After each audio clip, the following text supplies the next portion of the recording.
Halo, sekarang masuk ke bab 1, berita seputar Indonesia. Simak baik-baik ya. Pengertian teks berita. Teks berita merupakan teks yang berisi segala peristiwa yang terjadi di dunia.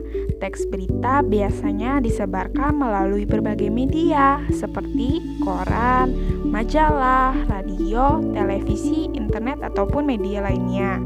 Ciri-ciri teks berita. 1. Faktual. Faktual adalah suatu kejadian yang bersifat nyata, benar-benar terjadi dan tidak terkait oleh waktu, baik kejadian itu terjadi saat ini atau di masa lalu. 2.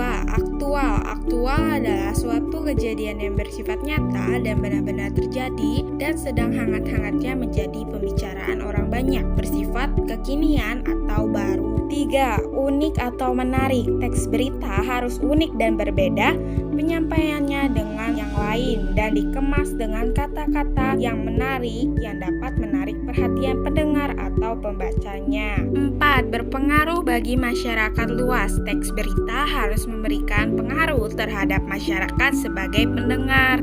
Struktur teks berita. 1. Orientasi berita. Orientasi berita merupakan bagian pengenalan masalah atau hal yang akan dibahas dalam berita. 2. Peristiwa. Struktur ini menceritakan tentang kejadian yang terdapat pada peristiwa atau hal yang ingin dibahas secara rinci dan berurutan. 3. Sumber berita. Sumber berita ini biasanya terletak di bagian awal berita atau akhir berita. Contohnya, Yogyakarta-Kompas.com. Korban kasus kupon wisata palsu di Gunung Kidul, Yogyakarta terus bertambah. Bahasaan teks berita. 1. Verba transif. Verba transif merupakan verba yang dapat diubah ke bentuk pasif. 2. Verba pewarta. Verba pewarta adalah verba yang dapat mengindikasikan suatu percakapan. 3. Adverbia atau kata keterangan. Adverbia adalah kelas kata yang memberikan keterangan kepada orang lain. 4. Konjungsi temporal. Konjungsi temporal adalah kata hubung yang berhubungan dengan waktu. Contohnya, kemudian, setelah, akhirnya. Teks berita selalu melibatkan waktu dan kronologi kejadian atau peristiwa. Unsur peristiwa yang digunakan dalam teks berita dikenal dengan 5W1H sebagai berikut. 1. What. Suatu berita dikatakan baik jika memenuhi unsur what, yaitu berisi pernyataan yang dapat menjawab pertanyaan apa.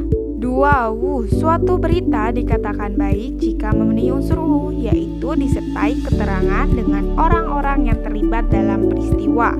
3. When. Suatu berita dikatakan baik jika memenuhi unsur when, yaitu menyebutkan suatu kejadian peristiwa. 4. Where. Suatu berita dikatakan baik jika memenuhi unsur where, yaitu berisi deskripsi lengkap tentang tempat kejadian. 5. Why. Suatu berita dikatakan baik jika memenuhi unsur why, yaitu disertai alasan atau latar belakang terjadinya peristiwa. 6. How. Suatu peristiwa dikatakan baik jika memenuhi unsur how, yaitu dapat dijelaskan proses kejadian suatu peristiwa dan akibat yang ditimbulkan.